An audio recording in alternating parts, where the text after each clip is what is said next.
আসসালামু আলাইকুম দর্শক, আমন্ত্রণ জানাচ্ছি এখনকার বাংলা সংবাদে। শুরুতেই থাকবে শিরোনাম, পরে বিস্তারিত। সর্বশেষ দেশের কয়েকটি গুরুত্বপূর্ণ সংবাদ জানিয়ে দিব। শুরুতেই থাকবে শিরোনাম, পরে থাকবে বিস্তারিত। সচিবালয় ঘেরাও কর্মসূচি, আত্মহত্যার হুমকি দিলেন আহতরা। এরপরে রয়েছে আধিপত্য বিস্তার নিয়ে বিএনপির দু গ্রুপের সংঘর্ষ, হতাহত ২২। এদিকে জামায়াতের সমর্থন ছাড়া কেউ সরকার গঠন করতে পারবে না। এবারে নির্বাচিত সরকারের আগে মূল্যস্ফীতির পুরোপুরি সমাধান কঠিন, জানালেন অর্থ উপদেষ্টা।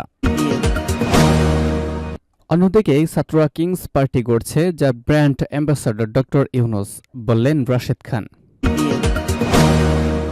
আরও রয়েছে আওয়ামী লীগের লিফলেট বিতরণকালে আইনজীবী আটক। এদিকে পাহাড়িদের আলাদা করতে উঠে পড়ে লেগেছে প্রতিবেশী রাষ্ট্র ভারত, বললেন মাসুদ। এবং সর্বশেষ জানিয়ে দিব ফেব্রুয়ারিতে তথা এই মাসেই আওয়ামী লীগের কর্মসূচি নিয়ে হাসিনার বিবৃতির বিষয়ে যা জানা গেল। ভিউয়ার্স, শুনছিলেন সংবাদ শিরোনাম, এবারে বিস্তারিত। সচিবালয় ঘেরাও কর্মসূচি, আত্মহত্যার হুমকি দিলেন আহতরা। বিদেশে চিকিৎসার দাবি নিয়ে রাজধানীর পঙ্গু হাসপাতাল ও চক্ষু বিজ্ঞান ইনস্টিটিউটের সামনের দুই পাশের সড়ক অবরোধ করা বৈষম্যবিরোধী আন্দোলনের আহতরা এখন শ্যামলীতে। সেখানে অবরোধ করছেন তারা। সরকারকে বিকাল ৪টা পর্যন্ত আলটিমেটাম দেয়া হয়েছে। কোনো দাবি না হলেও পরে সচিবালয় ঘেরাও কর্মসূচি পালন করেছে। প্রয়োজনে আত্মহত্যা করবেন বলেও তারা হুমকি দিয়েছেন। আজ বেলা 11:30টায় জাতীয় অর্থোপেডিক ইনস্টিটিউট ও পুনর্বাসন কেন্দ্রের পঙ্গু হাসপাতালের সামনে থেকে সরে গিয়ে শ্যামলী মোড়ে অবস্থান নেন বৈষম্যবিরোধী আন্দোলনের নেতারা। আহতরা সেখানে বিভিন্ন স্লোগান দিচ্ছেন তারা। যাদের নেতৃত্বে অবরোধ চলছে, সাংবাদিকদের চোখে তারা সরকারকে উদ্দেশ্য করে বলেছেন, আমরা 4টা পর্যন্ত আলটিমেটাম দিয়েছিলাম, যদি এর ভিতরে ওনারা কেউ যোগাযোগ না করেন আমরা সচিবালয় ঘেরার উদ্দেশ্যে রওনা হয়েছি। আন্দোলনে আহত শরীফ বলেন, আমরা বলতে চাই আন্দোলন গতবারের আন্দোলনের মতো নয়। হাসিনার বন্দুকের গলির সামনে বুক পেতে দিয়েছিলাম, অন্ধ হয়ে গেছি, খোড়া হয়ে গেছি, ভয় করেই নাই। যদি বৈষম্য বিরোধী আন্দোলনে আহতদের সঙ্গে বেইমানি করা হয়, হাসিনা গেছে যে পথে তারাও যাবে সেই পথে। ফরিদপুরে আধিপত্য বিস্তার নিয়ে বিএনপির দুই গ্রুপের সংঘর্ষ, আহত ২২।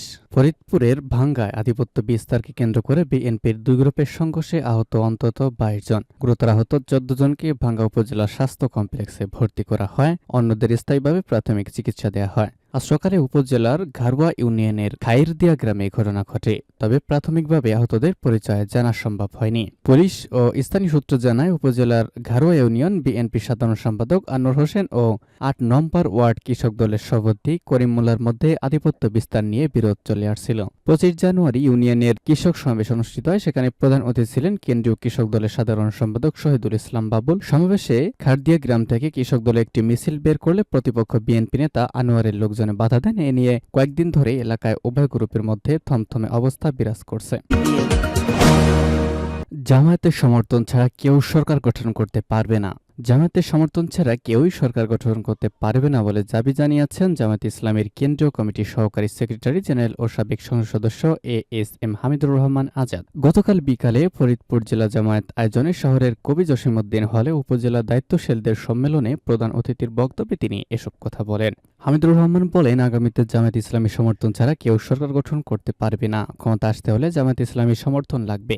দলীয় নেতাকর্মীদের উদ্দেশ্যে জামায়াতের এই নেতা বলেন, আগামী নির্বাচনের জনমত গঠনের বছর ২০২৫ সাল। নির্বাচনী কাজেই এই সময়টি সবচেয়ে বেশি অগ্রাধিকার পাবে। আগামী নির্বাচনের আগে সারা দেশের প্রতিটি ওয়ার্ড ও ইউনিয়নে জনগণের কাছে জামায়াতের কথা পৌঁছে দিতে হবে।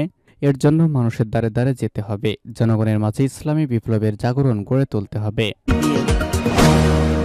নির্বাচিত সরকারের আগে মূল্যস্ফীতির পুরোপুরি সমাধান কঠিন, বললেন অর্থ উপদেষ্টা।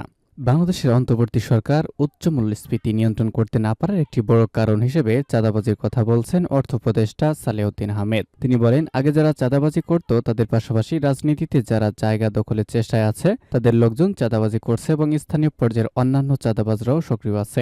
নির্বাচিত সরকার আসার আগে এটার পুরোপুরি সমাধান কঠিন বলে তিনি মন্তব্য করেন।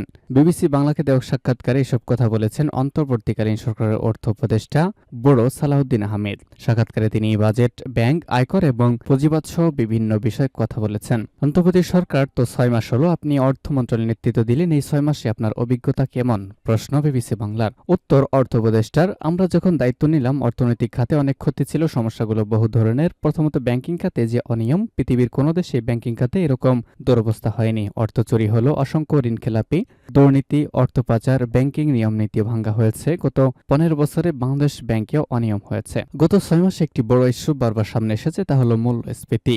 গত 3 মাসেও মূল্যস্ফীতি 10 থেকে 11% মধ্যে রয়েছে। এই মূল্যস্ফীতি বা উচ্চ মূল্যস্ফীতি আপনারা নিয়ন্ত্রণ আনতে পারছেন না কেন?